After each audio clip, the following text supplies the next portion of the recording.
सकारात्मक सोच को आओ सारे भारत में फैलाए, सकारात्मक ऊर्जा का आओ सब में संचार कराए। ऐसा ना हो कि हम अपनी जिम्मेदारी भूल न जाए, क्यों इंतजार करें हम किसी का, आओ एक मशाल जलाए। सकारात्मकता के उदय का चलिए हम उद्घोष कराए। RJS जय हिंद के नारों से अपना देश जगाए, RJS वंदे मातरम से सारी सरकार जगाए। जय हिंद। जय हिंद। हैप्पी न्यू ईयर सब लोग कहते हैं और उसकी पूर्व संध्या है 2026 की पूर्व संध्या 31 दिसंबर 2025। ये होता है कि आप अपने उपलब्धियों के बारे में बात करें, आप अगले साल के लिए क्या उम्मीद रखते हैं, उसके लिए रिजोल्यूशन लेना होता है। ये वही दिन होता है, तो अपने आप को कंसंट्रेट कीजिए, क्योंकि आप पॉजिटिव मीडिया भारत उदय ग्लोबल मूवमेंट से जुड़े हुए हैं और एक RJS PBS एक परिवार है, पॉजिटिव मीडिया का परिवार है। हम लोगों के बीच मीडिया वर्ल्ड से भी हैं अनिल कुमार जी और हमारे प्रखर वार्ष्णेय जी भी हैं, जो कि 2047 तक सकारात्मक आंदोलन को साथ में रखकर इसकी पब्लिसिटी वगैरह करते हैं। हर राष्ट्रीय कार्यक्रम में इनकी पूरी टीम होती है, खुशबू जी हों, याशिका जी हों, प्रशांत जी हों और भी तमाम लोग हैं। हम लोगों के बीच जो आप देख ही रहे हैं, मैं स्वागत में कहना चाहूँगा कि हमारे प्रभात नमकीन के जो ऑनर हैं, जिन्होंने कई लोगों को रोजगार दिया है, और ऐसे ही लोगों के लिए professor doctor KG Suresh ji ने हम लोगों को गाइड किया पिछले स्वतंत्रता दिवस के प्रोग्राम में, जब पूरे परिवार के साथ आप उपस्थित थे RK मिशन शारदा ऑडिटोरियम में। हम लोगों ने उसको इम्प्लीमेंट करने का, न जाने कितना हम लोगों के जो चीफ गेस्ट आते हैं वो बता के जाते हैं, उसको इम्प्लीमेंट कैसे करें। हम लोगों का यही रहता है कि हम लोग इम्प्लीमेंट कैसे करें। तो हम लोग हैं छोटे ही परिवार, बहुत बड़े परिवार नहीं हैं, लेकिन जो लोग 30 साल पहले से आज तक जुड़े हुए हैं, तो ऐसा परिवार आज के ज़माने में बहुत मुश्किल होता है। शादी विवाह का भी जो समस्या आ रही है, उसमें पॉजिटिव थिंकिंग बहुत घर घर तक जरूरत है। दीप माथुर जी, जो कि बैकबोन ऑफ दिस मूवमेंट, ऐसे ऐसे लोग इतने सालों से, जब से since Inception of this positive movement, उस समय हम लोग तो अलग अलग जो लोग आए, देशभक्त लोग आए, कई आप लोग जानते भी हैं। NDMC कन्वेंशन सेंटर तक हम लोग पहुंचे, 2 कार्यक्रम हुए। उस समय हम लोग सोवेनियर निकाला करते थे, लेकिन बाय गॉड ग्रेस, माता पिता का आशीर्वाद अगर आपके साथ है तो आपको कोई हरा नहीं सकता है। उसकी एक वानगी ये है कि आज इंडिया हैबिटेट सेंटर में आप जो कॉन्फ्रेंस कर रहे हैं, वो बहुत ही पॉजिटिव मीडिया के लिए एक प्रेरणा स्थल बन गया है। ये आज देश में प्रेरणा स्थल की चर्चा हो रही है, ये प्रेरणा स्थल बन गया है। कैसे? क्योंकि जीवन में असली उड़ान अभी बाकी है, हमारे इरादों का इम्तिहान अभी बाकी है। अभी तो नापी है सिर्फ मुट्ठी भर जमीन, अभी तो नापने के लिए सारा आसमान बाकी है। लेकिन जिंदगी शॉर्ट है, जिंदगी शॉर्ट है। अगर आप आज भी बैलगाड़ी से रास्ता नापने की कोशिश करेंगे तो शायद उम्र और सारे बाल सफेद होके झड़ भी जाएंगे और फिर वो मकसद पूरा नहीं होगा। इसलिए 2026, क्योंकि मैं स्वयं संकल्प लेने जा रहा हूं, मैं दूसरों को अगर कह रहा हूं कि अगर बड़ा संकल्प नहीं ले सकते हैं तो पॉजिटिव मूवमेंट के लिए छोटे छोटे संकल्प भी लेकर आप डॉक्यूमेंटेशन का पार्ट बन सकते हैं। ये जो 225 पेज की किताब है, इसमें आप लोगों का सारा डॉक्यूमेंटेशन है। कल नई पीढ़ी तक आपके सारे विचार पहुंचेंगे और YouTube पे सारी चीजें रिकॉर्डिंग है। RJS पॉजिटिव मीडिया क्यों किया जा रहा है? ये इसलिए कि हमारे ये आजादी का अमृत महोत्सव है, ये भारत सरकार का है, ये जन भागीदारी है। ये जन भागीदारी भारत में किसी ने 500 पार नहीं किया है, इतने कार्यक्रम नहीं करने का हौसला होना चाहिए। हो गई है पीर पर्वत सी, अब पिघलनी चाहिए। पॉजिटिव मीडिया आज लोगों की मानसिकता बनती जा रही है, क्योंकि वो लोग थक चुके हैं। आप बच्चे परेशान हो रहे हैं, क्या चीज आप देखना नहीं चाहते हैं। पहले तो रेडियो था, तो आप ट्यून करेंगे तब आएगा वो। आज आप ट्यून नहीं करते हैं, वो जबरदस्ती आपके दिमाग में प्रवेश कर रहा है। इससे बचने के लिए पॉजिटिव मीडिया की ज़रूरत है। और न्यूज़ लेटर सबसे पहले दीप माथुर जी सर, मैं चाहूँगा कि वो न्यूज़ लेटर सर लॉन्च कर दें, क्योंकि पूरे महीने की मंथली गतिविधियों का डॉक्यूमेंटेशन जो है वो आरजेएस कर रहा है। हमारे पास कोई फंड नहीं है, हम आरजेएस फैमिली आपस में मिलकर ही इस चीज़ को, क्योंकि भारत सरकार को आप क्या बताएंगे, आपने भारत सरकार से फंड लिया और आपने काम कर दिया, उसमें कोई शाबाशी नहीं है। भारत की जनता, हम भारत के लोग, संविधान ने ये सिखाया है, हम भारत के लोग, पहला वर्ड है we the people of India, we the people of positive media. तो न्यूज़ लेटर जो है वो हम लोग लॉन्च कराएंगे सर से, और आपके मोबाइल में ये पहुंच जाएगा पूरे महीने का। इसमें आपने जो भी कहा वेबिनार में, तो मैं चाहूँगा कि प्रखर ये फोटो वगैरह जो है ना, आशीष रंजन बिहार से आए हैं, जैसे आज का हो गया ये पूरा 30 पेज में है, 30-32 पेज में। मंथली न्यूज़ लेटर निकालना बहुत मायने रखता है। बिल्कुल, इतना ब्यूटीफुली निकाला है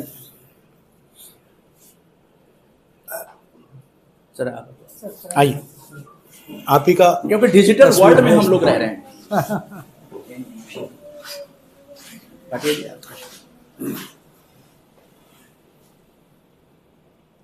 सर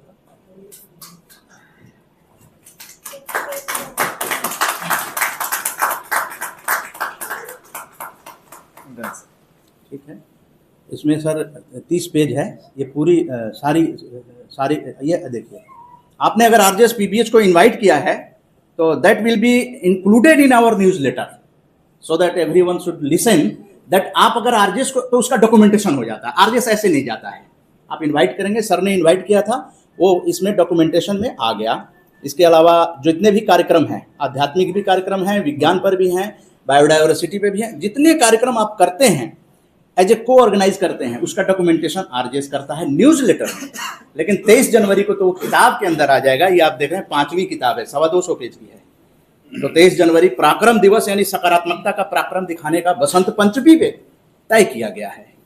तो ऊर्जा से लबरेज रहिए, है ना, माता पिता का आशीर्वाद अपना लिए रहिए, और पत्नी का आशीर्वाद मिल जाए तो मुझे लगता है कि गाड़ी और जल्दी चलेगी, ऐसा मुझे अनुमान है। अगर professor doctor KG Suresh ji ने ये काम किया है तो कहीं ना कहीं, क्योंकि बिटिया भी आरजेएस के कार्यक्रम में आई थी और भरतनाट्यम करती है, मैं तो विश करूंगा कि वो अपने फील्ड में, क्योंकि कला का सम्मान हर जगह, तो सर का बड़ा आशीर्वाद रहा है। इसके जो इन्होंने सर ने कहा, आरके मिशन, आप लोगों ने सुना होगा कि जो आम लोग हैं, जैसे प्रभात नमकीन के ये जो ऑनर हैं, 80 लोगों को कितने को रोजगार दिए, 80 लोगों का घर चला रहे हैं। सोचिए, ये काम करना है, ये रोल मॉडल है। ऐसे पॉजिटिव, मतलब सक्सेस स्टोरी ऐसे लोगों की करनी है, ठीक है। आप साहित्यकार हैं, पत्रकार हैं, प्रखर वार्ष्णेय की भी एक सक्सेस स्टोरी है। तो पहले तो हम लोग अपने लोगों को ही चुनेंगे कि कौन लोग अच्छा काम कर रहे हैं, तो उनको हम लोग ये करेंगे। माथुर साहब तो आप जानते ही हैं कि शुरू से ही पॉजिटिव मूवमेंट को, तो आप माथुर साहब की अपनी सक्सेस रिसर्च होगा माथुर साहब पे।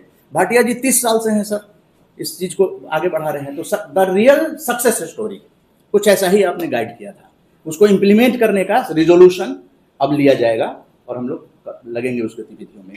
एक और चीज़ है जो media literacy, positive media literacy हम लोग कह रहे हैं, क्योंकि पॉजिटिव मीडिया लिटरेसी के अथॉरिटी सर हैं, मीडिया गुरु हैं, और इनसे सुनना, समझना, और उन बच्चों को व्योना जैसी बच्चियां, देखिए मोबाइल पे पता नहीं क्या चीज़ आ जाता है, वो कितना डिप्रेशन भी कर देता है। जो नहीं चाहते हैं अनचाहा आ जाता है, गार्जियन भी नहीं रोक सकते हैं। तो डिजिटल वर्ल्ड में कैसे हमको अपने विवेक का इस्तेमाल करना है, सर से हम लोग जानेंगे और कल से इंप्लीमेंट करेंगे इस पर, और वेबिनार करके, फिजिकल कार्यक्रम करके। और मैं अभी ही घोषणा कर देता हूं कि माता पिता का आशीर्वाद लेकर ही सब सफल होता है। अगर आरजेएस आज सफल की कैटेगरी में आ रहा है, 500 पार कार्यक्रम भारत सरकार को पता चलेगा, तो वो कहेंगे कि भारत में वो सर्टिफिकेट देंगे, एक दिन सर्टिफिकेट। हम लोग चलेंगे मिलने के लिए, ये इंतजार कीजिए, अपनी तैयारी कीजिए कि पॉजिटिव मूवमेंट के बारे में आपको नॉलेज है कि नहीं है।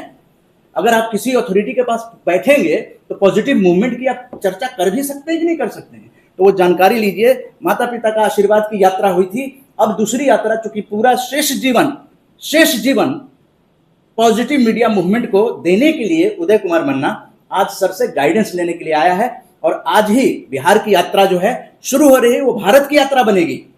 वो भारत की, क्योंकि 17 जनवरी से 60 साल का आदमी जिसने जीवन जी लिया है, अब उसको देश के लिए पूर्णतः समर्पित करने की भी एक घोषणा आज के इस वेबिनार में इंडिया हैबिटेट सेंटर जो कि भारत बोध का संस्थान है, कल्चरल डिसेमिनेशन का एक संस्थान है। तो हम तो सभी लोग शुक्रगुजार हैं पूरे RJS PBH RJS positive media professor doctor K G. Suresh ji का, जो पूर्व वाइस चांसलर भी हैं, आईआईएमसी के महानिदेशक भी रह चुके हैं। तो अब गाइडेंस मीडिया लिटरेसी पे, पॉजिटिव मीडिया लिटरेसी पे हम लोग चाहेंगे। बहुत बहुत धन्यवाद उदय मन्ना जी। मैं समझता हूँ कि आज देश में पॉजिटिव मीडिया मूवमेंट अगर चल पड़ा है तो उसके सृजनकर्ता भी आप हैं और उसके संरक्षक भी आप हैं। हमारे यहाँ जो आश्रम की जो व्यवस्था है, जिसमें ब्रह्मचर्य, गृहस्थ, वानप्रस्थ और संन्यास, तो परंपरा यही रही कि 25 साल तक ब्रह्मचर्य के बाद 25 से 50 तक गृहस्थाश्रम और 50 के बाद 75 तक वानप्रस्थ और 75 के बाद संन्यास। तो उदय मन्ना जी ने 60 में वानप्रस्थ की तरफ जा रहे हैं और क्योंकि उनका इरादा 75 प्लस 10 देंगे, क्योंकि 10 साल लेट शुरू किया है तो 10 साल और देंगे 85 तक। तो यानी वानप्रस्थ का मतलब और कुछ नहीं है, आप परिवार से ऊपर उठकर समाज के लिए आप कुछ करेंगे, ये है वानप्रस्थ का पूरा। और उसके बाद जो है आप संन्यास, यानी कि फिर धार्मिक आध्यात्मिक उस जीवन की और आप बढ़ेंगे। तो ये वाकई काबिल तारीफ है। तो सर्वप्रथम तो मैं बधाई देना चाहूँगा आपको, और आपने जो ये एक न्यूज़ लेटर शुरू करने का जो, हाँ वही जो आज जो हमने लॉन्च किया ई न्यूज़, सिर्फ दिसंबर का है ये, हाँ इससे पहले तो जी, तो ये जो हम लोग इसको लॉन्च किया है, मैं समझता हूँ कि बहुत आवश्यक है। और उसमें एक अच्छा इस बार मैंने पक्ष देखा कि उसमें एक अंग्रेजी का भी आपने जो रिपोर्ट है डाला, ये बहुत ज़रूरी है, क्योंकि मैं ये बताना भी चाहता था इस बार जब ये कार्यक्रम रखा गया कि अगर देश के बुद्धिजीवी वर्ग को प्रभावित करना है तो अपने काम का दायरा जो है अंग्रेजी में भी हमें करना होगा। मैं अंग्रेजी को एक भाषा नहीं समझता हूँ, मैं समझता हूँ कि हम भारतीयों के लिए वह एक कौशल है, जिस कौशल के माध्यम से हम लोगों ने वैश्विक मंच पर अपना वर्चस्व, आज अगर हम देखेंगे कि सिलिकॉन वैली से लेकर हॉलीवुड से लेकर नासा तक अगर भारतीयों का वर्चस्व है तो उसका एक प्रमुख कारण है हमारा अंग्रेजी में महारत। और इसलिए अंग्रेजी को भाषा के रूप में देखेंगे तो एक घृणा आएगी कि ये विदेशी भाषा है, हमारे जो जिन्होंने हम पर अत्याचार किए उन लोगों की भाषा है। लेकिन अगर उसको एक कौशल की तरह देखेंगे कि हमें बहुत कौशल हम सीखते हैं, तो उसमें से एक कौशल भाषा भी, मतलब ये भी है, अंग्रेजी भी है, जिसके माध्यम से हम वैश्विक स्तर पर कार्य कर सकते हैं। हमारे हजारों लाखों बच्चे आज बीपीओस में काम करते हैं, तो वो इसलिए क्योंकि उनके पास ये कौशल है। विदेशी क्लाइंट्स के साथ वो बातचीत करते हैं तो उनको एक अच्छा मौका मिलता है। तो मैं समझता हूँ कि उस दृष्टि से अंग्रेजी में भी अगर ये द्विभाषीय हो जाए ये हमारी जो पत्रिका है, तो मैं समझता हूँ कि निश्चित ही हम एक लार्जर ऑडियंस के पास एक व्यापक स्तर पर हम पहुँच पाएंगे। वो भी आवश्यक है, बाद में वो भी अपनी भाषा में आएंगे, लेकिन जब तक ये भूत चढ़ा हुआ है तब तक तो उन लोगों को ऐसा तो नहीं है कि हम उनको दूर करके रखें। देखिए, मैं हमेशा ये मानता हूँ कि समाज में जब कोई विचार होता है तो अक्सर कहते हैं कि उसके एक समर्थक होते हैं और एक विरोधी होते हैं। मेरा ये मानना है कि समर्थक तो होते हैं और जो दूसरा पक्ष है उसको विरोधी नहीं कहते हैं। जिन तक हमने अपनी बात नहीं पहुंचाई वो लोग, तो एक जिन तक हम बात पहुंचा पाए वो हमारे समर्थक हुए, और जो जिन तक बात नहीं पहुंचा पाए उनको हम अनावश्यक विरोधी कहते हैं। आप उन तक पहुंचाइए, आप उन तक पहुंच नहीं आए। तो अब ये तो वैसे ही हुआ कि अब सूरज की किरणें किसी कोने में नहीं पहुंची है तो वहां जो है उस एरिया को हम अंधेरा कह देते हैं, लेकिन हकीकत यह है कि वहां तक रोशनी पहुंची नहीं है। जैसे ही अगर आप रोशनी पहुंचा देंगे, लाइट पहुंचा देंगे, दिया जला देंगे, तो वो जो है वो भी उतना ही रोशनी से सरोबार हो जाएगा जितना बाकी है। तो ये दृष्टिकोण के साथ ही हम सकारात्मक मीडिया हो या सकारात्मक जीवन हो, उसमें हम चल सकते हैं। तो यह बहुत आवश्यक है। मैं समझता हूं कि इस आंदोलन ने बहुत बड़ा एक, विशेषकर मैं उदय जी का जो प्रयास है और साथ में दीप माथुर जी, आचार्य प्रेम भाटिया जी और आप सभी लोगों का बहुत महत्वपूर्ण भूमिका रही है, तब जाकर आज चर्चा का एक विषय बन गया है ये सकारात्मक मीडिया आंदोलन, जो मैं समझता हूं कि बहुत आवश्यक है। अब ये सकारात्मक मीडिया आंदोलन का क्या मतलब है, ये तो हम लोग पिछली बार भी और भी कई बार हम चर्चा कर चुके हैं। मैं आज विषय पर आता हूं, जो मुझे विषय आज दिया गया है वो है मीडिया साक्षरता, मीडिया लिटरेसी, और वो भी पॉजिटिव मीडिया लिटरेसी। मेरा ये मानना है कि पॉजिटिव मीडिया लिटरेसी भी या मीडिया लिटरेसी भी पॉजिटिव मीडिया से जुड़ा हुआ एक विषय है, वो कोई अलग विषय नहीं है।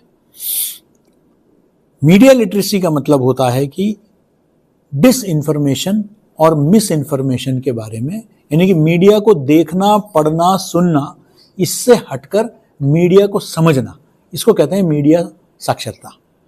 एक होता है मीडिया एजुकेशन, मतलब जिस क्षेत्र में हम लोग रहे हैं, यानी कि मैं भारतीय जनसंचार संस्थान का महानिदेशक रहा हूँ, माखनलाल विश्वविद्यालय का कुलपति रहा हूँ, तो ये सब संस्थाएं हैं जहाँ मीडिया पढ़ाई जाती है। तो आप मीडिया में करियर बनाना चाहते हैं तो आपने मीडिया एजुकेशन या मीडिया शिक्षा, लेकिन मीडिया साक्षरता वो है जो हर विद्यार्थी को पता होना चाहिए, हर नागरिक को पता होना चाहिए, क्योंकि सूचना से सामना सबको करना पड़ता है। 5 साल के बच्चे से लेकर 95 साल के बुजुर्ग तक जो है वो सूचना के साथ जो है उसका रूबरू होता है। तो फिर सूचना में क्या आ रहा है? सूचना खासकर डिजिटल युग के आने के बाद सूचना का एक सैलाब, एक बाढ़, इतना सूचना चारों तरफ है, यानी कि 24/7/365। इसको हम लोग कहते हैं, जब कोरोना के दौरान, कोरोना को पैंडेमिक कहते थे हम, उस दौरान एक शब्द इसके लिए इजाद किया गया जिसका नाम है infodemic. Infodemic means an overdose of information where you are unable to distinguish between the correct and incorrect information. सूचना का भरमार, आज हम सब उससे, हमें पता नहीं, हम मोबाइल खोलते ही व्हाट्सएप से, SMS से, फेसबुक से, रील से, इंस्टाग्राम से, यूट्यूब से सूचनाओं का भरमार है, कारपेट बॉम्बिंग है। इतना बॉम्बिंग की अभी आपने एक अच्छा रील देखा, स्वामी प्रेमानंद महाराज जी का एक अच्छा रील देखा, आप अपने परिवार को भी दिखाना चाहते हैं, इतने में वो जा चुका है, 10 और आ चुके हैं, उस स्पीड में वो चलता है। आप हाथ घुमाइए, फिर आप उस रील को खोज नहीं पाएंगे, या तो उसी वक्त उसको शेयर कर दीजिए या डाउनलोड कर दीजिए, नहीं तो वो हाथ नहीं लगेगा। फिर आप ढूंढते रहिए, क्योंकि एक एक मिनट में करोड़ों के हिसाब से जो है पूरे दुनिया से सोशल मीडिया प्लेटफॉर्म्स के माध्यम से शेयरिंग हो रही है। ऐसी स्थिति में हमें यह नहीं पता चल रहा, इसमें कई तत्व जुड़ गए हैं। इसमें 3 महत्वपूर्ण पहलू है मीडिया साक्षरता का। मैं बहुत, क्योंकि समय बहुत बीत चुका है, आज नए साल के लिए आप सब भी घर जाना चाहेंगे और शाम को ट्रैफिक भी थोड़ा बढ़ जाएगा। मैं ज़्यादा व्यापक स्तर पर नहीं कहूँगा, लेकिन बहुत संक्षिप्त में कुछ उसके मूल बात, क्योंकि मीडिया साक्षरता का मेरा सेशन पूरे देश में चलता है। एक होता है मैल इंफॉर्मेशन, मैल इंफॉर्मेशन, मैल MAL, जैसे ये वैसे ही होता है मैल न्यूट्रिशन की तरह। मैल न्यूट्रिशन का क्या मतलब हुआ? कुपोषण, कुपोषण, पोषण की कमी। वैसे ही मैल इंफॉर्मेशन है सूचना की कमी, जिसको हम अंग्रेजी में कहते हैं हाफ बेक्ड इंफॉर्मेशन, यानी कि अध पका सूचना, यानी कि सूचना को हमने इंतजार नहीं किया कि वो पूरा सूचना आए, हमने उससे पहले उसे प्रेषित कर दिया, आधा अधूरा। ये अक्सर होता है मीडिया कर्मियों द्वारा। क्यों? क्योंकि टीआरपी की रेस लगी हुई है, किसी तरीके से सनसनी फैलाना है ताकि उनके न्यूज को हिट मिले। तो ऐसे में बगैर ग्राउंड रिपोर्टिंग किए, बगैर फैक्ट्स को, तथ्यों को जांचे परखे, जिसको फैक्ट्स को check, cross check, verify, cross verify किए, आप जब सूचना को प्रेषित कर देते हैं तो मेल इन्फॉर्मेशन होता है, यानी कि आधा अधूरा समाचार। तो अब जैसे हमारे यहां कई कानून बने, सीएए बना, सिटीजनशिप अमेंडमेंट एक्ट बना, लैंड एक्विजिशन, तो इसके बारे में बगैर आपने कोई जानकारी आपने ली नहीं, फिल्में देखी नहीं आपने, फिल्मों के बारे में आपने, अब कल गालवान पर टीजर निकला था, टीजर, ट्रेलर नहीं, टीजर, उस पर चीन के ग्लोबल टाइम्स ने अपना लंबा चौड़ा एडिटोरियल लिख दिया कि ये मतलब भारत सरकार मिलकर जो है ये बॉलीवुड में कोई क्रेडिबिलिटी नहीं है, इन्होंने जो है तथ्यों के साथ खेला है, खिलवाड़ किया है, दुनिया भर की बातें। ग्लोबल टाइम्स जैसे एक सम्मानित समाचार पत्र है चीन का, प्रतिष्ठित, वह एडिटोरियल लिखता है सलमान खान के एक टीजर पर कि गालवान जो है पूरी तरह तथ्यों को तोड़ मरोड़ के। अरे भाई, पहले फिल्म तो आने दो, आप देखो फिल्म, उसके बाद आप देखो, आपकी असहमति होगी, पक्की बात है, वो भारत का दृष्टिकोण वो उसमें दिखाया गया है, लेकिन अभी तो सूचना आई भी नहीं और आप जो है उस पर प्रतिक्रिया देने लग गए। अक्सर भारत में भी यही हो रहा है, हमने फिल्म देखी नहीं, फिल्म पर जो है हम टिप्पणी करने लग गए, किताब आई नहीं, किताब के बारे में हमने सिर्फ कवर देखा, तो कवर देखकर हम तुरंत प्रतिक्रिया देने लग गए। यह नकारात्मकता फैलाती है। अरे इस फिल्म में ये बताया, तुरंत जो है तो ये एक जाति विशेष को टारगेट किया गया है, तुरंत उस जाति विशेष के जातीय संगठन सामने आके खड़े हो जाते हैं, तोड़फोड़ करने लग जाते हैं, बसों को जलाने लग जाते हैं। अरे भाई, उनसे पूछिए रोककर, आपने फिल्म देखी? नहीं। किताब पढ़ी? नहीं। आपने जो है कुछ भी आपने समझने का प्रयास नहीं किया, आधा अधूरा। और यह बहुत घातक है। जो हमारे त्रिपुरा के बच्चे के साथ हुआ, एंजल के साथ जो हुआ, अत्यंत दुखद और भर्त्सना योग्य।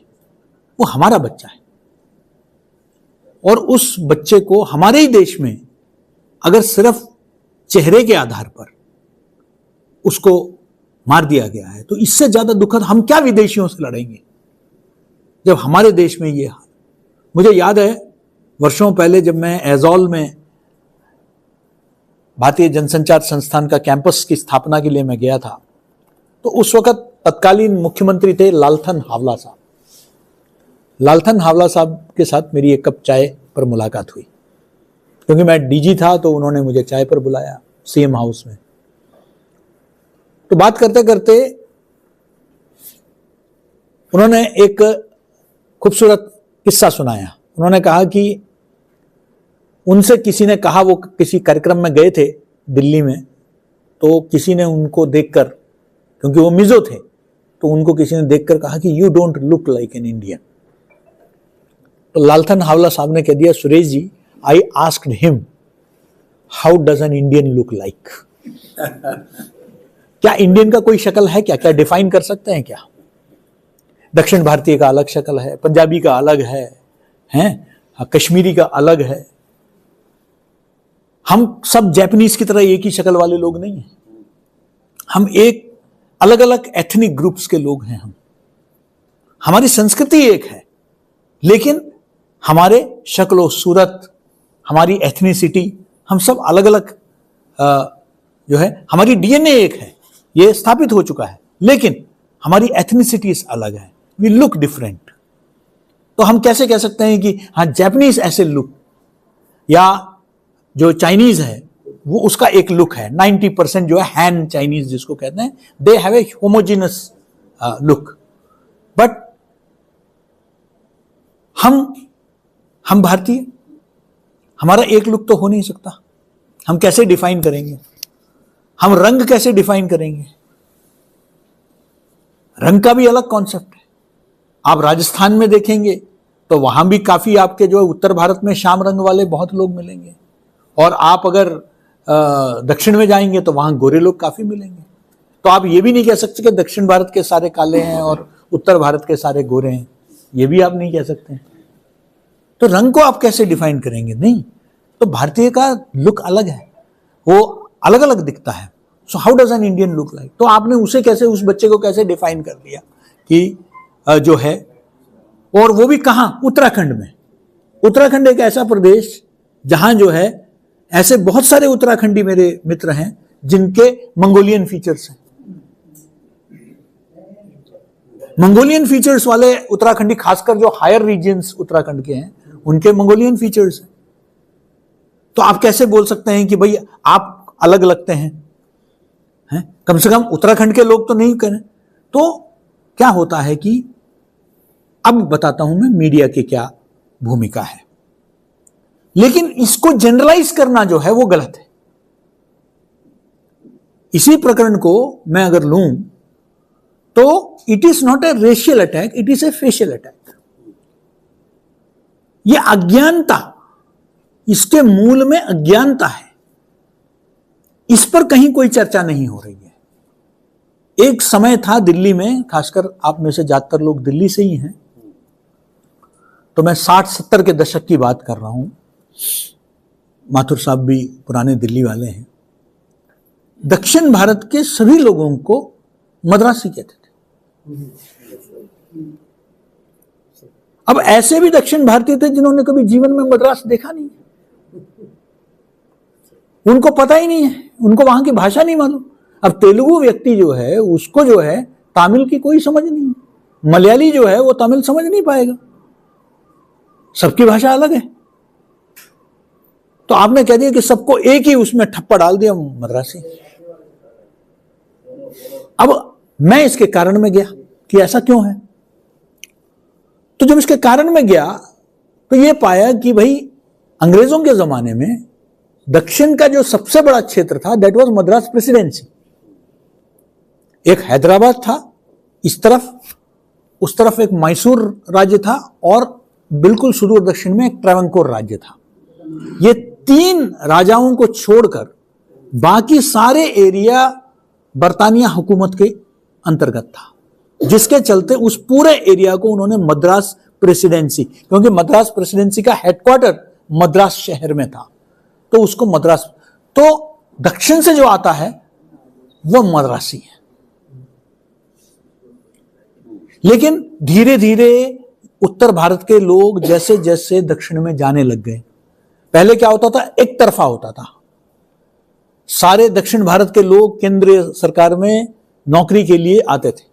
मुझे याद है दिल्ली में उन दिनों कहते थे कि दिल्ली में 2 ही ताकतवर लोग हैं दीपा माथुर जी केंद्र सरकार में, एक मद्रासी दूसरा चपड़ासी। इन दोनों से सारा काम होगा, ऐसे कहा जाता था। सारे अफसर होते थे मद्रासी होते थे, है ना। वो मेनन, ये नायर, वो पिल्लई, यही होते थे ना पहले। लेकिन बाद में क्या हुआ कि यही लोग बहुत बड़े पैमाने पर, जैसे जैसे बैंगलोर सॉफ्टवेयर सिटी हुआ, हैदराबाद साइबराबाद बना, तो उत्तर भारत से लोग जाके बसने लग गए दक्षिण भारत में। उत्तर भारतीय और दक्षिण भारतीयों में आपस में शादियां होने लग गई, मित्रता होने लग गई। तब लोगों को मद्रासी शब्द रिप्लेस हो गया धीरे धीरे, और फिर कहने लग गए वो साउथ इंडियन लोग हैं, वो तो साउथ इंडियन है। अब मद्रासी बहुत कम लोग, बहुत पुराने कोई बुजुर्ग कोई हो तो बात अलग है, अदरवाइज सब कहते हैं साउथ इंडियन है।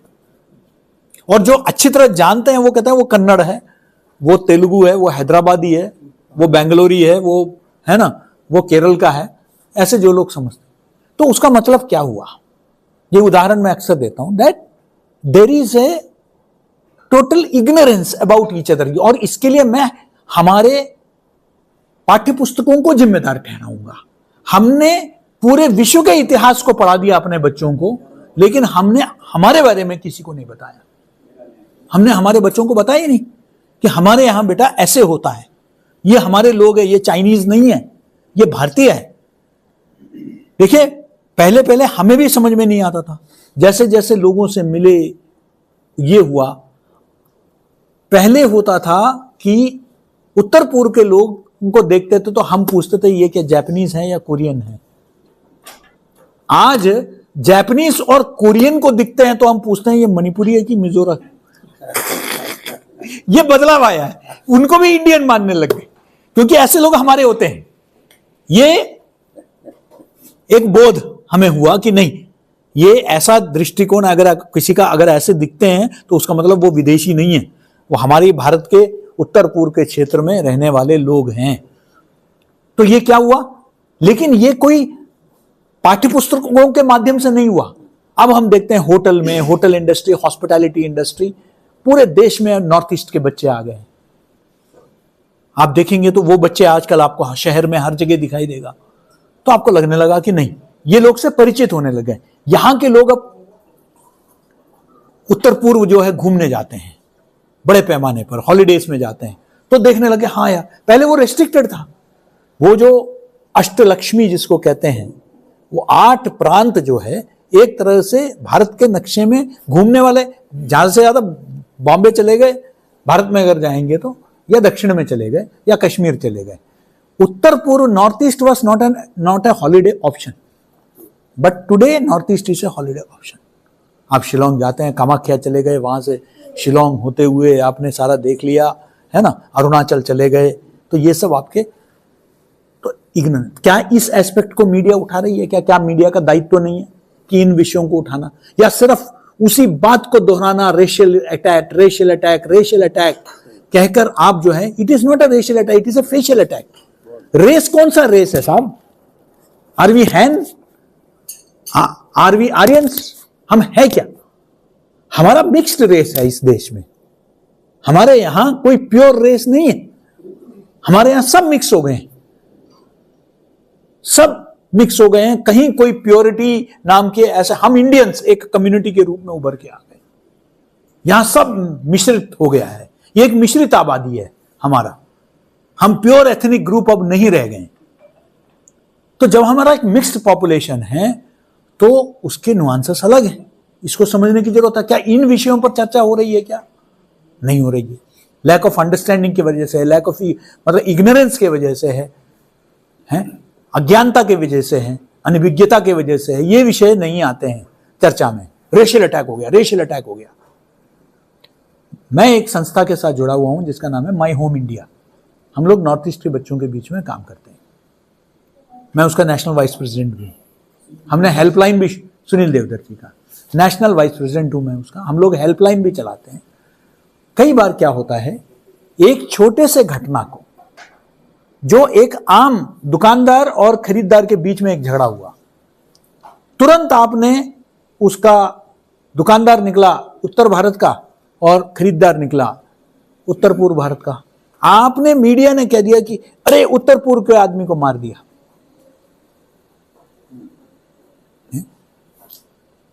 ये सिर्फ दुकानदार और खरीदार के बीच का झगड़ा था, वो होता ही रहता है।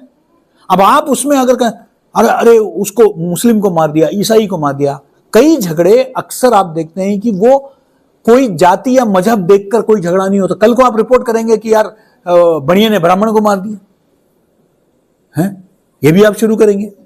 भाई दुकानदार बैठा हुआ है, कोई पंडित जी आ गए, दुकान में झगड़ा हो गया।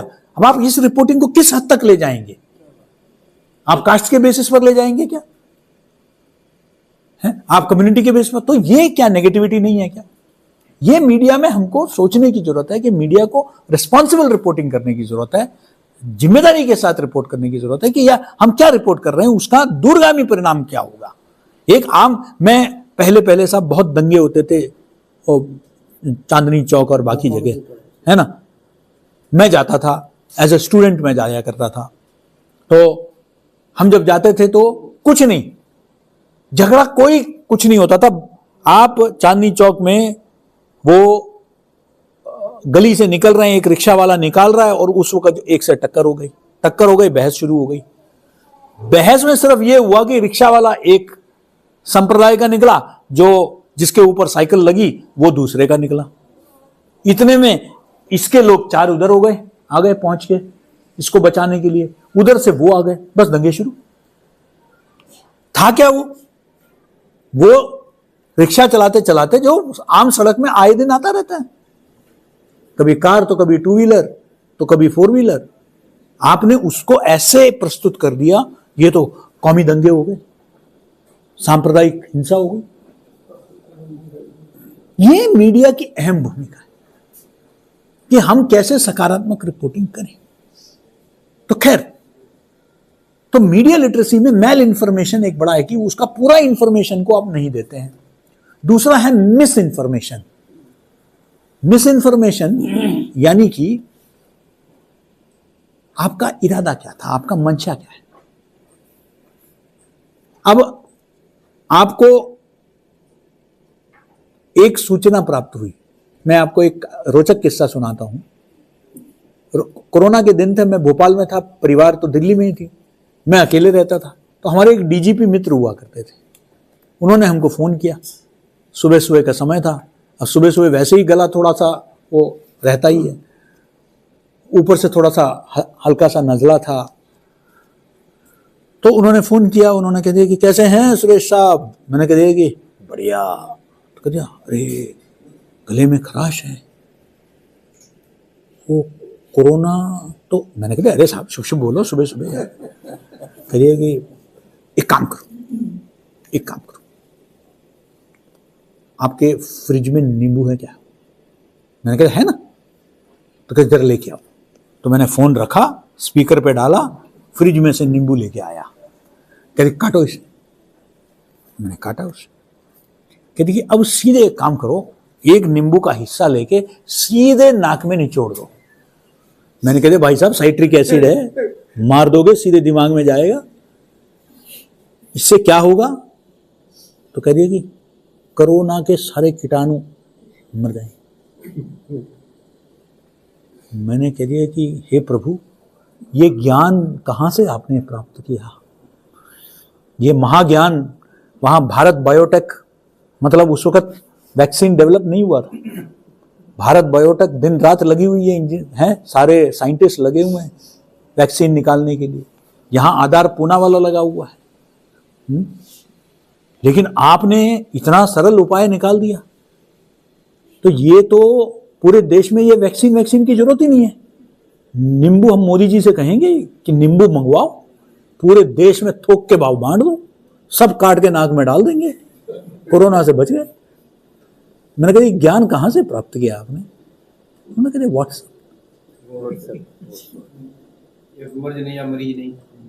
व्हाट्सएप विश्वविद्यालय।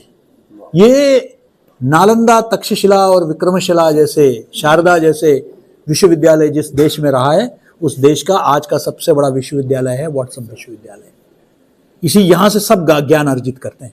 डॉक्टर लोग परेशान हो गए, उन्होंने अपनी फीस बढ़ा दी। मेरे एक दोस्त हैं मित्र, वो पहले जो है फीस 1000 रुपये लेते थे, आजकल 1500 लेने लग गए। मैंने कह दिया यार सीधे सीधे 500 डकैती कर रहे हो तुम, 500 रुपये तो सीधे सीधे तुमने बढ़ा दिया, तो ये किस लिए। कह दिया कि तुम्हारे तो इलाज तो वही है। कह दिया ना, पहले चुपचाप मैं लिख के देता, मरीज चले जाता था, अभी वो व्हाट्सएप से जितना सवाल लेके मेरे पास आता है, आधे घंटे तो उसको समझाने में लगता है। वो ये कहता है ये क्यों नहीं है, वो क्यों है, 500 रुपये इसके लिए लेता हूं व्हाट्सएप विश्वविद्यालय के माध्यम से। तो ये क्या हुआ, हमारे डीजीपी साहब ने जो है उसका उपयोग नहीं किया था, खुद नहीं उपयोग किया, लेकिन अच्छा वो मुझे नुकसान नहीं पहुंचाना चाहते थे। उनका मंशा, उनकी नियत मुझे सुधारने की थी, मेरे जुकाम से मुझे बचाने की थी लेकिन उनका इंफॉर्मेशन गलत था। तो ऐसा जो information where the intent is not to harm, that is called misinformation. अब आते हैं तीसरा जो सबसे खतरनाक है, जिसको कहते हैं disinformation, where the intent is to harm. उद्देश्य है, और ये करते हैं आपके खुराफाती तत्व, देश के दुश्मन, समाज विरोधी तत्व, राष्ट्र विरोधी तत्व, जो देश के अंदर फिरका परस्ती बढ़ाना चाहते हैं, जो देश के अंदर जहर फैलाना चाहते हैं, आपस में सांप्रदायिक कलह चाहते हैं, ये लोग जो है जातियों में आपस में जो है बंटवारा चाहते हैं। ये अक्सर ये भी पाया गया है, हमने पंजाब में जो आंदोलन हुआ, पंजाब में मैं उस वक्त की बात नहीं कर रहा, अभी जो किसानों का जो आंदोलन हुआ, उसमें ये पाया गया, आईबी द्वारा ये स्थापित हुआ है कि कई जो सोशल मीडिया हैंडल्स है, नाम भारतीय है लेकिन चलाया जा रहा था सरहद पार से। वो एक विमर्श खड़ा करना चाहते थे, और ये जो पूरा जो एक विमर्श खड़ा किया गया कि ये एक अलगाववादी आंदोलन है, ये खालिस्तानी आंदोलन है, ये हिंदू सिख को बांटने की जो कोशिश की गई, ये भी उसी, क्योंकि वहां जो बैठा हुआ है उससे चैन से नहीं बैठा जा रहा है, क्योंकि उसको ये साबित करना है, बार बार साबित करना है कि जो टू नेशन थ्योरी उसने जो 47 में किया था, जिसको हमने खारिज कर दिया था और जिसको बांग्लादेश में पूरी तरह खारिज हो गया था, वो ये साबित करना चाहता है ये सही थ्योरी है। और इसके लिए वो पहलगाम में जाके लोगों के कपड़े उतार के चेक करके उनको गोली मार देता है। लेकिन यहाँ का समाज, हमारा समाज जो है, उसकी ताकत इतनी मजबूत है कि उस घटना के बाद एक भी, वो जो सोच रहे थे कि देश भर में आग लगेगी, लेकिन यहां के समाज समझ गए, कोई भी प्रतिक्रिया नहीं हुई। ये हमारा देश का जो है ताकत है। हमने रिएक्ट नहीं किया, हमने रिएक्ट किया, देश ने रिएक्ट किया, ऑपरेशन सिंदूर हुआ, लेकिन समाज के अंदर जो वो चाहते थे कि पूरे देश आग में झुलस जाए, ये था पूरा स्ट्रेटेजी, इसमें वो नाकामयाब रहे। तो ये चीज को हमें समझने की जरूरत है कि ये फॉरेन हैंडल्स भी करते हैं, और कुछ लोग जानबूझकर एक एजेंडा के तहत आपको कुछ ना कुछ चीजें आपके पोस्ट में डाल देते हैं, फलान ने ये कहा था, इन्होंने ये कहा था। और हमने देखा कि डीप फेक जैसे टेक्नोलॉजी का इस्तेमाल करते हुए पिछले चुनावों के दौरान अमित शाह जी का जो गृह मंत्री है, उनके स्टेटमेंट को तक तोड़ मरोड़ के पेश किया गया। फाइनेंशियली लोगों को लूटने के लिए निर्मला सीतारमन के जो है तरफ से वक्तव्य निकाला जाता है कि आप इसमें इन्वेस्ट करिए, बिटकॉइन में करिए, वो करिए, ये करिए। इस तरह के बहुत सारी चीजें इस्तेमाल किया जा रहा है। इसको कहते हैं डिसइंफॉर्मेशन। ये भी बताया गया, आपको याद होगा कोरोना के दौरान, कि आप अगर वैक्सीन लेंगे तो 1 साल के अंदर आप मारे जाएंगे। ये भी एजेंडा के तहत था, क्योंकि एंटी वैक्सीनेटर्स की एक लॉबी है वेस्टर्न कंट्रीज में जो वैक्सीन के खिलाफ है। तो उन्होंने ये कहा कि भाई ये वैक्सीन लोगे तो आप मारे जाओगे, और इसके वजह से वैक्सीन रेजिस्टेंस बोल के कुछ हमें फेस करना पड़ा। गांव में ही नहीं, मैं पढ़े लिखे लोगों की बात कर रहा हूं, उन्होंने भी जो है वैक्सीन लेने से इनकार कर दिया। इंतजार करते रहे कि 2-4 लोग ले लें, फिर वेट करते हैं, अगर किसी को कुछ नहीं हुआ तो हम ले लेंगे, है ना। अभी एक नया नैरेटिव पिछले कुछ, अभी जो ये जो लोग मर रहे हैं, ये सब उसी वैक्सीन की वजह से है ना। वैक्सीन जो लिया गया, ये इस तरह के विमर्श को बीच बीच में छोड़ा जाता है। तो मैं समझता हूं कि हमको तो इसके लिए किस चीज की जरूरत है? इसके लिए जरूरत है मीडिया लिटरेसी। मीडिया लिटरेसी यानी मीडिया साक्षरता, जहां हम आम जन को समझा पाए, 5 साल से 95 साल के लोगों तक को हम समझा पाए कि आप सूचना को जांच कर, पहचान कर ही आप उसे स्वीकार करें। जो भी आ जाता है उसे आंख मूंद के विश्वास ना करें। यह जागरूकता हमको जनसाधारण में पैदा करना है, वरना वो कल को दंगे करेंगे। वो कोई भी सूचना आएगा उसके हिसाब पे दंगे कर लेंगे, क्योंकि आजकल मॉर्फ्ड फोटोग्राफ, डिस्टॉर्टेड ऑडियो और manipulated video, animation, graphics, AI के मदद से बहुत ऐसे ऐसे पिक्चर्स को तैयार किए जा सकते हैं जिसमें आपको लगेगा कि यह सच है। बड़े बड़े धुरंधर पत्रकारों ने शेयर किया है गलत गलत चीजें, बाद में माफी मांगी, अरे हमें नहीं पता था कि ये मतलब ये गलत सूचना है। तो अभी एक वायरल हुआ था, एक नहीं वो सब धर्मेंद्र वगैरह तो चलो वो तो न्यूज का चेकिंग नहीं किया उन्होंने। एक वीडियो जो वायरल हुआ वो है कि किसी जंगल में, मध्य प्रदेश के किसी जंगल में, वो एक शेर आके गार्ड को मतलब झपट्टा मार के उसको खींच के ले जाता है जंगल में। उसको बड़े पत्रकारों ने उसको शेयर किया। देखिए साहब, मतलब कितना खौफनाक ये एक नजारा है, ये मंजर है।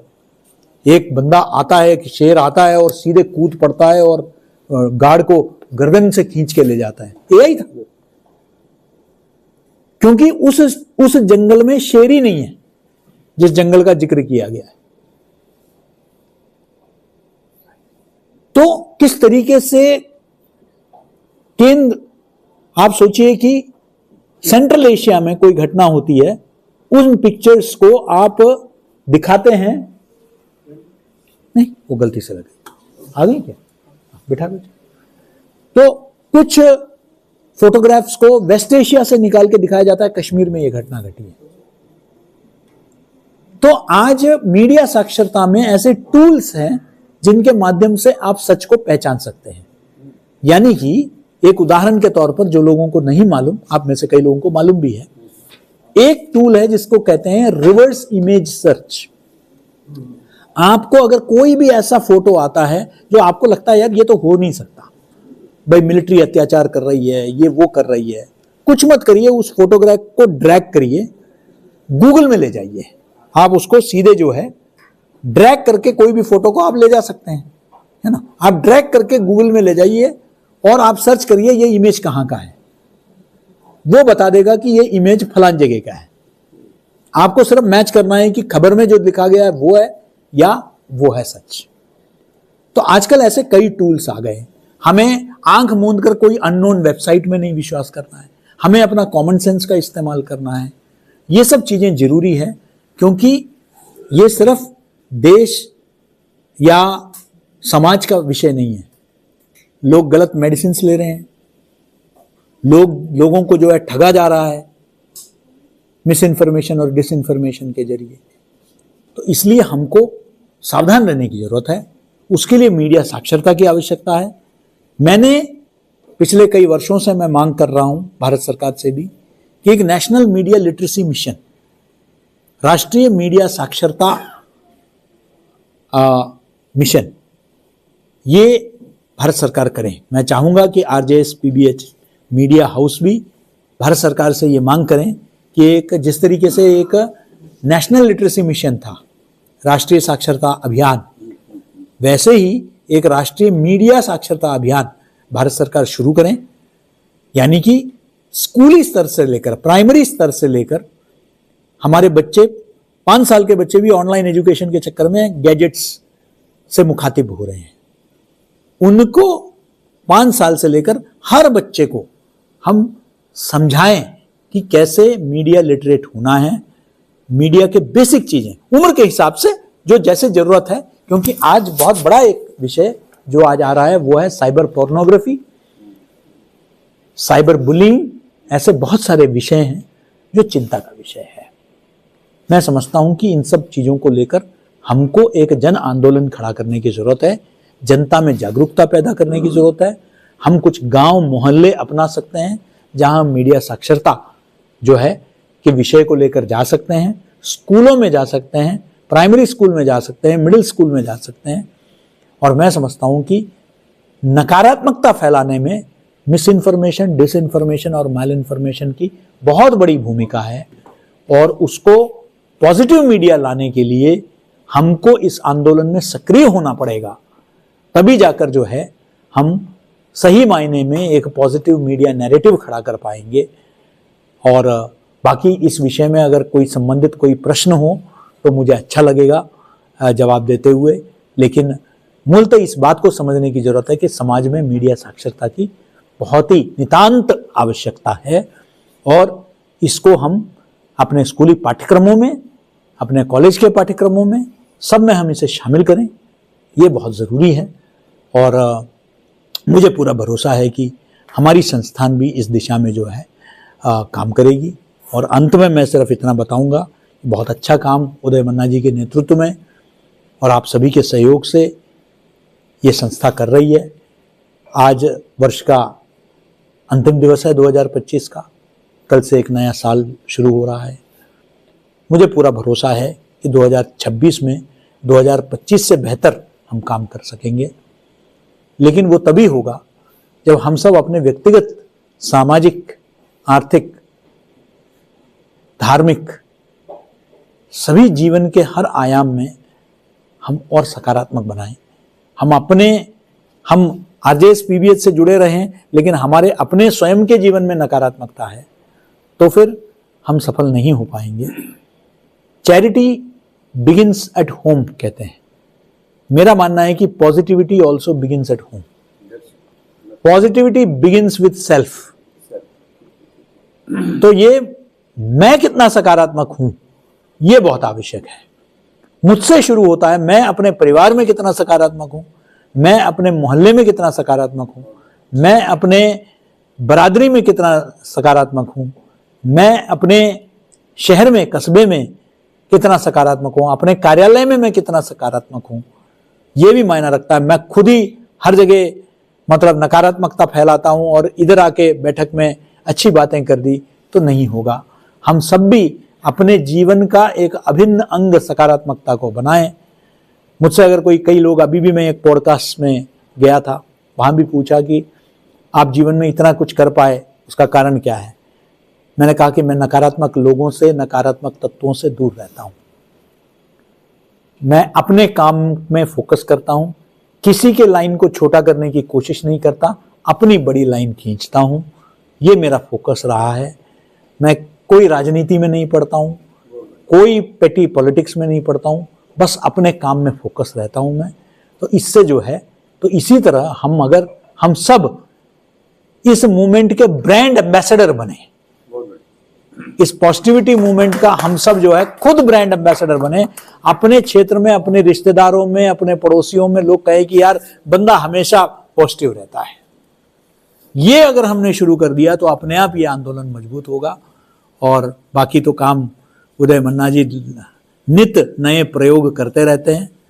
और मैंने पिछली बार भी ऑनलाइन जब हम लोगों का सत्र हुआ था, हम लोगों को प्रयास करना चाहिए, समय लग सकता है लेकिन प्रयास करना चाहिए कि उदय मन्ना जी जैसे व्यक्ति के लिए हम राष्ट्रीय स्तर पर एक मान्यता, चाहे उसे पद्मश्री कहें या कोई और राष्ट्रीय स्तर पर एक मान्यता अगर उनको मिल जाती है तो इससे ये आंदोलन और मजबूत होगी, ये मेरा विश्वास है।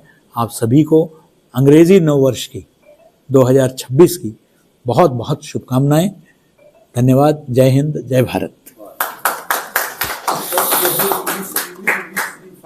हिंदी क्या होता है? हाँ जी, डिसइंफॉर्मेशन का हिंदी क्या बोलेंगे वर्ड?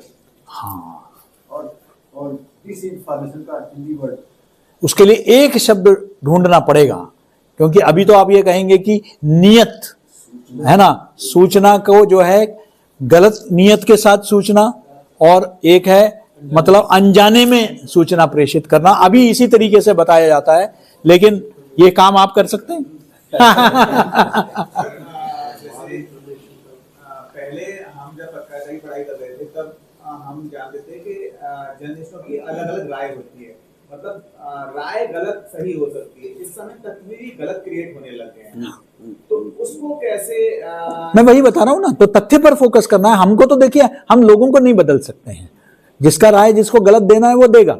लेकिन अगर हम पब्लिक को अगर हम एजुकेट करें मीडिया साक्षरता से कि भाई आप राय पर मत जाइए, आप तथ्यों पर जाइए, आप सही गलत को पहचाने और कैसे पहचाने, ये अगर हमने बता के दिया उनको कि भाई आप चेक करिए, क्रॉस चेक करिए, वेरीफाई करिए, क्रॉस वेरीफाई करिए, हैं, तो फिर हमको, अभी मैं एक स्टेटमेंट देख रहा था, किसी ने डाला है, पूरा एजेंडा वाला पत्रकार है, उसने अभी देखा है कि, अब मैं ये नहीं कह रहा कि मैं उन्होंने कहा नहीं, लेकिन देखते ही मुझे लगा उन्होंने बाबा बागेश्वर बाबा के हवाले से ये डाला है कि महिलाओं को घर से बाहर नहीं निकलने देना चाहिए। ये कहते हैं, देखिए ये वाले इस तरह के संत। तो मेरे मन में आया कि जो बाबा बागेश्वर पूरे देश में जिनका आज लोकप्रियता है और हर जगह जा रहे हैं, वो इस तरह के विवादास्पद बयान क्यों देंगे, और देंगे तो वो फिर मुख्य धारा की जो मीडिया है वो क्यों नहीं उठा रही है। सिर्फ एक अननोन पत्रकार एजेंडा से प्रेरित होकर वो डाल रहा है, तो उनका चित्र भी लगा हुआ है और उनके हवाले से ये स्टेटमेंट दे दिया, तो तुरंत मेरे मन में संशय आना चाहिए। और मुझे फिर मेन स्ट्रीम मीडिया को चेक करना चाहिए कि क्या इस तरह का कोई स्टेटमेंट दिया है। लेकिन अक्सर अभी लोग क्या कहते हैं, अच्छा बाबा ने ये कहा है, तो 4 लोग उस पर टिप्पणी करने लग जाते हैं, बाद में पता चलता है कि उन्होंने ऐसा कुछ कहा ही नहीं। तो इसी तरीके से वक्तव्यों का एक हिस्से को निकालकर तोड़ मरोड़ के जो है उसको पेश कर दिया जाएगा और उस हिस्से को बताया जाएगा कि ना आगे उसका दिखाया जाएगा ना पीछे। अब मैं भी बात करते हुए मैंने कुछ कहा होगा, अगर उसको अलग से निकाल देंगे तो वो एक विवाद का विषय बन सकता है, लेकिन उसका आगे पीछे का हिस्सा जब आप जोड़ेंगे तो context is also important, in what context I spoke, that is also important. अभी क्या होता है, तो तथ्य भी जरूरी है और संदर्भ भी जरूरी है, both the fact and the context both are important. जी, today's world is very fast. So fast world में there is an urgency of news broadcast. So immediately, क्योंकि one if you miss the news to tell the news, किसी ने उसको coverage कर रहा है। So इस हरी में what is happening is that there is lot of, आपने जो बोला मिस इन्फॉर्मेशन, डिसइन्फॉर्मेशन, मैल इन्फॉर्मेशन आ रहा है, बट इतना आने के बाद मतलब कहीं कहीं कुछ क्राइम सीन्स को है ना इतना एक्सैजरेट करके न्यूज़ में बोल देता है। नेचुरल कैलामिटीज को भी आप देखेंगे तो डर पैदा कर देते हैं, ये हो गया, वो हो गया, ये हो जाएगा। जैसे भूकंप के कारण इतना सारे वीडियोस आ गया, दिल्ली ये सेंटर में है, कभी ये हो जाएगा, वो हो जाएगा। सो इसमें कुछ आइडेंटिफिकेशन आपने कुछ बोला, जैसे आजकल का मीडिया बहुत सारे हो गए। पहले तो सिर्फ AIR all India radio Doordarshan था, धीरे धीरे मीडिया एक्सपैंड हो गया, देन यूट्यूब आ गया, लोग ब्लॉग्स कर रहे हैं, जस्ट व्हाट्सएप न्यूज़, ये बहुत बड़ा फेक न्यूज़ वगैरह आते हैं। इसमें मुझे कुछ क्वेश्चन है sir, how to identify fake news, ये फेक या क्या, how to identify, then how not to react to any information immediately, क्योंकि हम जैसा व्हाट्सएप न्यूज़ मॉर्निंग में आ गया, हमको लगा ये सही है, तुरंत शायद 100 लोग का कर दिया। सो इसको हम how we can avoid it, then how to verify authenticity, and lastly ये जो मीडिया ऐसा इंफॉर्मेशन मिस इन्फॉर्मेशन दे रही है, उसको हम how we can question them and make them accountable. देखिए इसमें 3-4 बातें हैं। वैसे तो ये हाउ टू आइडेंटिफाई पर तो पूरा वर्कशॉप गूगल और बाकी लोग करते हैं। हम भी अगर मेंबर्स चाहते हैं तो किसी दिन एक पूरा वर्कशॉप करा सकते हैं, उसको कहते हैं फैक्ट चेकिंग वर्कशॉप्स। देखिए मेन इसका है तथ्यों को जांचना, लेकिन कुछ कॉमन चीजें हैं। एक तो टेक्निकल होता है, एक होता है कुछ कॉमन, जो एक सबसे पहला है कि कॉमन सेंस। अब जैसे बाबा का मैंने कहा कि ऐसी स्टेटमेंट आया तो मेरे मन में आया कि यार ऐसा तो नहीं बोलेंगे वो। पहला है कि कॉमन सेंस, अच्छा ऐसा बोल दिया। दूसरा है कि यार ऐसे तो वो तो नहीं बोलेंगे। तो फिर मैंने चेक किया, कहां चेक किया, ऑथेंटिक वेबसाइट में। टाइम्स ऑफ इंडिया में है क्या, हिंदुस्तान टाइम्स में है क्या, जागरण में है क्या, भास्कर में है क्या। पहले मैं ये चेक करूं कि जो एस्टेब्लिश्ड प्लेटफॉर्म्स हैं, न्यूज प्लेटफॉर्म्स, वो इसको कैरी कर रहे हैं या नहीं, या कोई अनजान सा वेबसाइट उसको कैरी कर रहा है, कोई अनजान व्यक्ति कैरी कर रहा है। ये तो पहला हुआ कॉमन सेंस। सेकंड है, मैंने जो आपको बताया, इमेज अगर कोई दे रहा है तो उस इमेज को आप जो है रिवर्स इमेज सर्च में डाल के आप देखिए ये है, उसके पीछे क्या है। तो ऐसे 2-3 कॉमन टूल्स हैं। लोग कैसे करें, इसके लिए मीडिया साक्षरता की आवश्यकता है। लोग इस पर भरोसा ना करें, उसके लिए हमें लोगों को जागरूक करने की जरूरत है, वो बहुत आवश्यक है। और तीसरा आपका सवाल था कि कैसे आइडेंटिफाई करें, वो मैं बोल चुका हूं।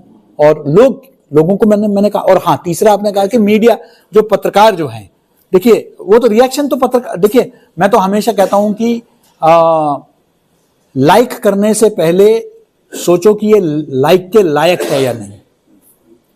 कोई भी चीज को आप लाइक करते हैं तो वो आपके पूरे ग्रुप में चला जाता है, शेयर करते हैं तो वो और लोगों तक पहुंच जाता है। तो कई बार क्या होता है, कोई एक सरफिरा किसी गांव में रख के कोई एक भड़काऊ एक भाषण दे देता है, उसके सामने 25 लोग होंगे मुश्किल से, लेकिन शाम तक वो 25 करोड़ तक पहुंच जाता है, वायरल हो गया। उसका उद्देश्य तो पूरा हो गया ना, उसने तो पूरा कर दिया उद्देश्य। क्यों? क्योंकि 25 लोगों के लिए उसने बोला था, उसको आपने वीडियो में डाल दिया, 25 करोड़ तक शाम तक पहुंचा दिया। तो ये जो शेयर करने का चीज है, क्या शेयर करना चाहिए उसका अनजान, तो अल्टीमेटली मैं फिर वहीं घूम फिर के गांधी जी पर आऊंगा। महात्मा गांधी ने कहा था कि जब भी कोई काम करो तो ये सोचना कि जो पायदान में खड़ा जो अंतिम व्यक्ति है उस पर क्या असर होगा। That should be the litmus test कि उस पर क्या असर होगा। इनको दीनदयाल उपाध्याय जी ने इनको अंत्योदय भी कहा था, लेकिन वो एक इकोनॉमिक सेंस में कहा था। दरिद्र नारायण शब्द महात्मा गांधी ने इस्तेमाल किया था। तो what will be the impact of anything on the last man, वो लास्ट में जाके शिकार होगा किसी भी चीज का। ये जो बड़े बंगलों में रहते हैं, महलों में, कोठियों में, इन पर कोई, इनके बच्चे विदेशों में पढ़ रहे हैं, सारा कुछ कर रहे हैं, लेकिन इनमें कोई असर नहीं पड़ेगा। आप देखिए पूरे कश्मीर को जला के रख दिया, लेकिन हुर्रियत का एक लीडर का एक बच्चा कश्मीर में नहीं पढ़ रहा है, सब फॉरेन में सेटल्ड है। पूरे कश्मीर को जला के रखा हुआ है, दुकान चला रहे हैं, पैसा आ रहा है सरहद पार से, बस उसको लगा रहे हैं। और ये तो अपने मतलब इनका ये लोगों को पता होना चाहिए, लोगों के अंदर ये जागरूकता होना चाहिए। दुकानें चल रही है, इसका कुछ नहीं है, इसके पीछे कुछ नहीं है, जो भड़का रहे हैं ये क्या कर रहे हैं, इसके बारे में हमको जागरूकता पैदा करने की आवश्यकता है। और मीडिया कैसे अकाउंटेबल कर सकते हैं? देखिए, मीडिया को अकाउंटेबल करने का एक बात मैं बताऊं, मैं नियंत्रण के पक्ष में नहीं हूं, क्योंकि जिस दिन नियंत्रण शुरू हो जाएगा तो फिर आज ये सरकार है, कल कोई और सरकार होगी, है ना। राज्य में कोई और सरकार है, केंद्र में कोई और सरकार है। सरकारों पर नियंत्रण अगर करने लग गए सरकार तो नियमन का मैं पक्षधर हूं, और वो भी आत्मनियमन जहां तक संभव है, नहीं तो नियमन, यानी कि नॉट कंट्रोल बट रेगुलेशन। हमको रेगुलेटरी मैकेनिज्म्स होना चाहिए जिसमें सरकार के लोगों से ज्यादा इंडस्ट्री के खुद ही लोग बैठे और तय करें कि भाई ये गलत है।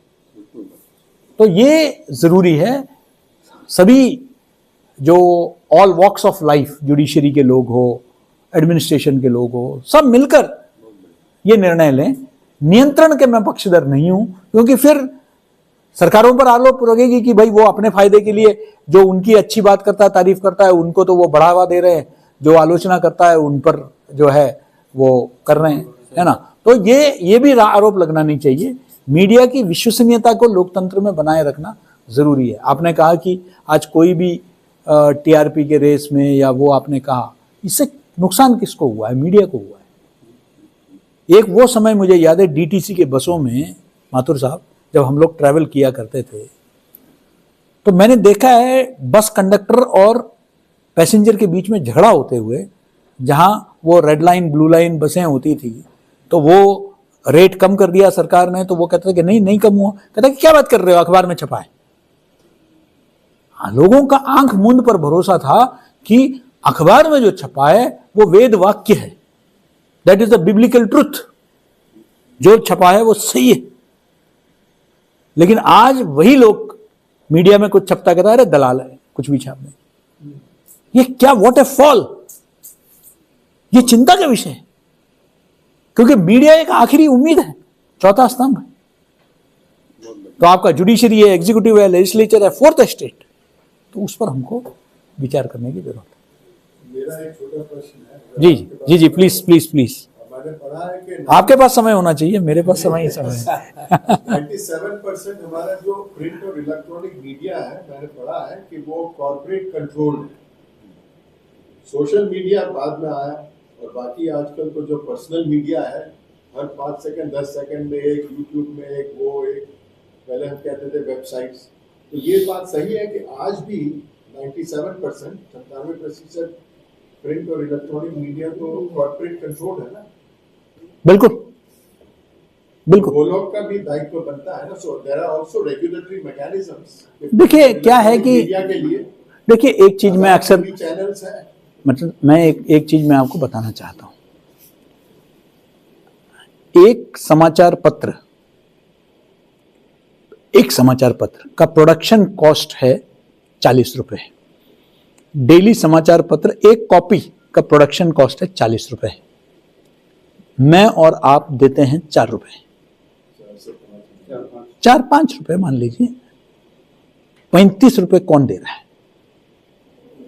तो जो 35 रुपए दे रहा है वो उसकी भाषा बोलेगा, या 5 रुपए जो दे रहा है उसकी भाषा बोलेगा? बस सोचने वाली बात है। है ना? तो वो आपकी बात तो नहीं करेगा साहब, आप 5 रुपए दे रहे, तो 35 कौन दे रहा है ये सोचिए। विज्ञापनदाता, बड़े बड़े कंपनियां, कॉर्पोरेट घराने, है ना? Thank you. हाँ, जी जी। मैं ये चाह रही थी कि जैसे आपने कहा कि हम सकारात्मक लोग हैं सारे यहाँ बैठे, तो ये स्कूल्स वगैरह में जाके पहुंचा सकते हैं ये कि साक्षरता होनी चाहिए, तो हमारी भी तो पहले क्लास होगा। नहीं बिल्कुल, मैंने इसलिए मैंने कहा है कि अगली बार मैं खुद एक ट्रेनर को बुलाऊंगा जो स्पेसिफिकली इसमें ट्रेनिंग देते हैं। वो उनको कहते हैं गूगल फैक्ट चेक। देखिए, मैं तो एक मीडिया गुरु के नाते मीडिया का विषय पर बोला, लेकिन इसके लिए स्पेसिफिकली ट्रेंड लोग होते हैं जिन्होंने गूगल ट्रेनिंग दिया है, टेक्निकल शब्दावली के साथ, टेक्निकल फिनिश के साथ, वो आपको समझाएंगे। तो आप जब चाहेंगे, हम लोग आगे जो है ये पॉजिटिव मीडिया के अंतर्गत हम एक वर्कशॉप रख देंगे, है ना? फैक्ट चेकिंग पर हम एक वर्कशॉप, तो ये मन्ना साहब अगला एजेंडे में होना चाहिए कि हम एक फैक्ट चेकिंग वर्कशॉप जो है वो हम आयोजित करें कहीं। हाँ, ये यहाँ रखें, कहीं भी रखें, मैं रिसोर्स पर्सन लाने का काम मेरा है ना, हमें कुछ उनको हम ला देंगे, हम आगे बता पाएंगे, है ना? एक शेयर कर दो सर। जी जी, शेयर करता हूँ सर का एक सवाल, उसके बाद आप कंक्लूड कर लीजिए। That would be the last question of the day. थोड़ा मैं ये कहना चाहूँगा कि बहुत ही अच्छी बात कही और सबको फॉलो करने की जरूरत है। ये media literacy is of the essence in order that troubles may not keep arising in society. मेरा अपना फीलिंग है, या कहिए कि अंडरस्टैंडिंग भी हमली कह सकता हूँ, कि 21st सेंचुरी में एक ऐसे क्रिटिकल जंक्शन पे आप पहुँचे हैं कि जहाँ हमको अपनी जो हेरिटेज है, including from the side of spirituality as well as from the strength of science, क्योंकि अगर मीडिया लिटरेसी भी कर देंगे, अलाउ मी, तो भी वो जो जड़ें हैं, अगर वो ऋग्वैदिक टाइम से आ रही हैं और on along the way so much has been accumulated which is not relevant in the 21st century, number one. And on the other side, those who are talking of technology, especially our youthful India, but the way it is being done and the way it is being talked about, actually it almost has turned into it, because this is a human tendency. For example, our ancient sages have given us great wisdom. Our ancient sages have given great wisdom, yet it is cluttered with so much which is anachronistic now, and yet it is part of the society. And second point is this, that it will be half the effort. We have to ensure that talk about Vikas and technology should not become ritualistic and rude. So we have to combine intuition, because in all the great literature, intuition is at the center. It is a wonderful. When a person who is ignorant, he talks about fiction, he says it is a waste of time. But the great novelists can give you insight into life. And similarly, all the people having passion for technology won't be able to understand or won't be wanting to understand life and the realities which should be part of the consciousness of our society.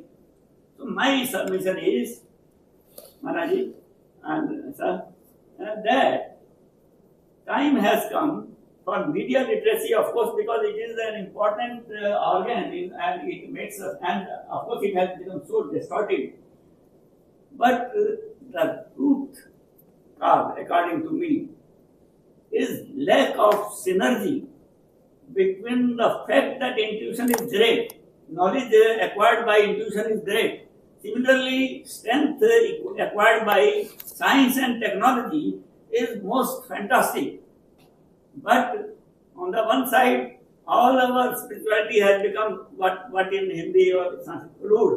Similarly, our science has become some kind of ideology, which is separate from the essence of life. So the two have to be combined, and this literacy has also to be given across India and the world. नहीं thank you sir, it goes without saying, but media literacy ऐसा चीज है जो मैं और आप कर सकते हैं. जो आपने जो कहा वो लार्जर स्केल में governments of the day, education system, उसको इनकॉर्पोरेट करना होगा, but that is a larger, much larger mission.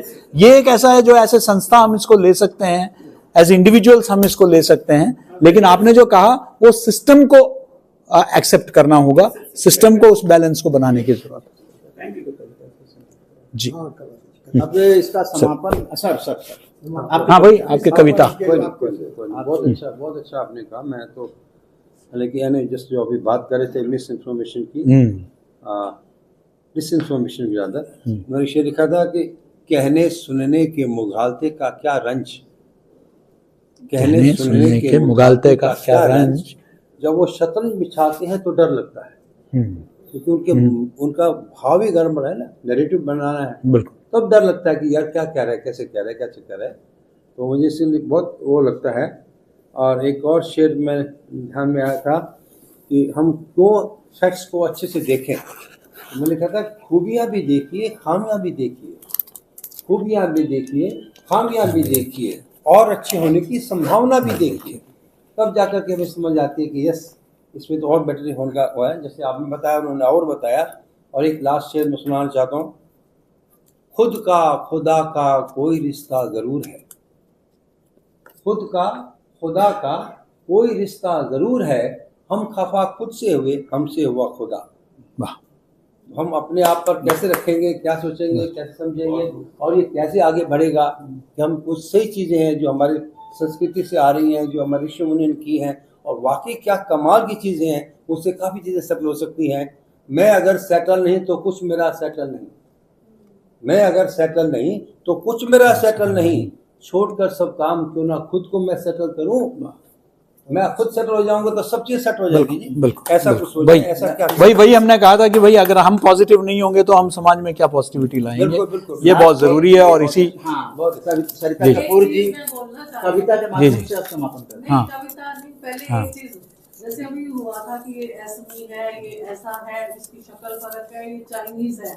आजकल के यूथ सुनना ही नहीं चाहते किसी की बात. वी आर डिफरेंट, सीधा बोलते हैं कि वी आर डिफरेंट. भाई तुम्हारे भी दो आंखें, एक नाक, दो कान, जितने भी हैं, चाहे वो एस्मी है, चाहे चाइनीज है, चाहे जापानीज है, जो भी है, परमात्मा ने एक दिया कि वो इंसान है. बिल्कुल. बर्ड्स की अलग पहचान है.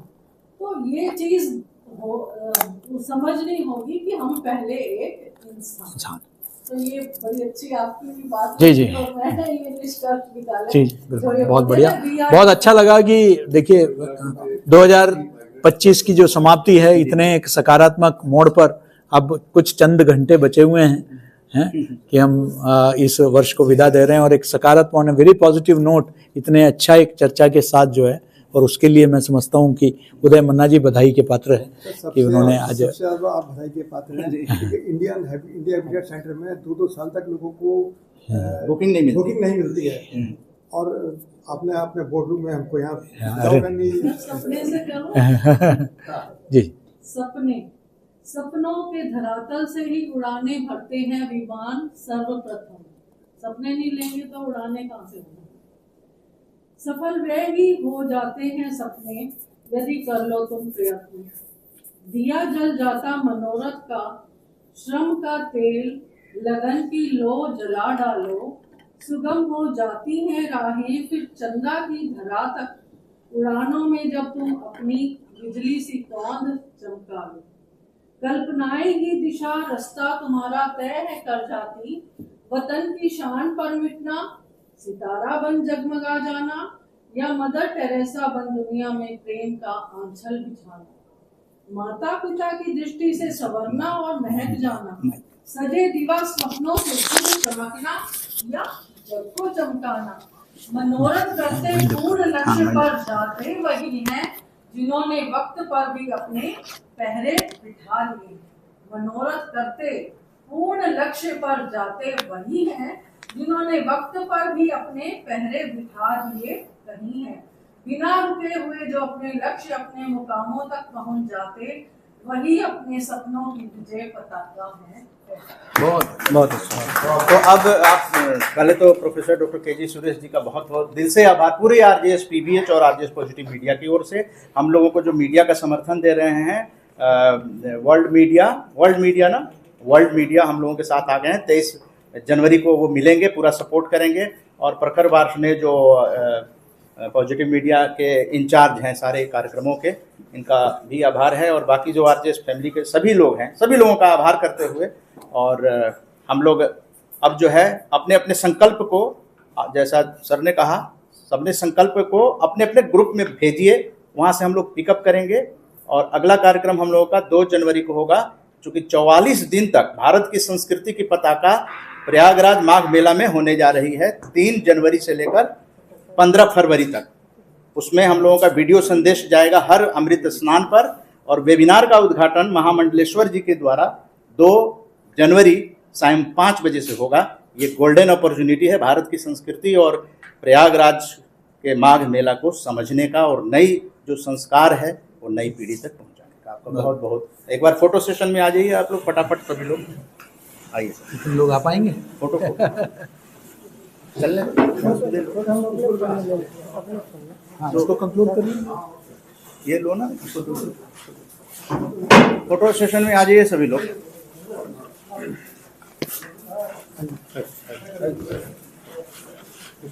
कैमरे से ले लीजिए प्रखर, आपका कैमरा।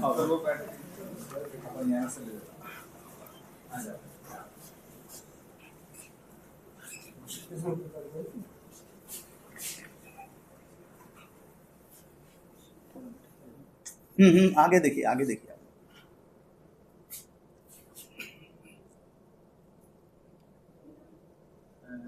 और नजदीक आ जाइए, नजदीक थोड़ा।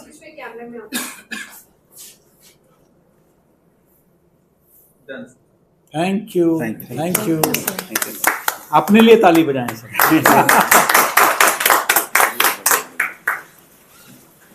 चलिए, बधाई आपको एक और कार्यक्रम, सफल कार्यक्रम के लिए। Thank you. और अच्छा लगा। बहुत बहुत धन्यवाद सर, बहुत बहुत धन्यवाद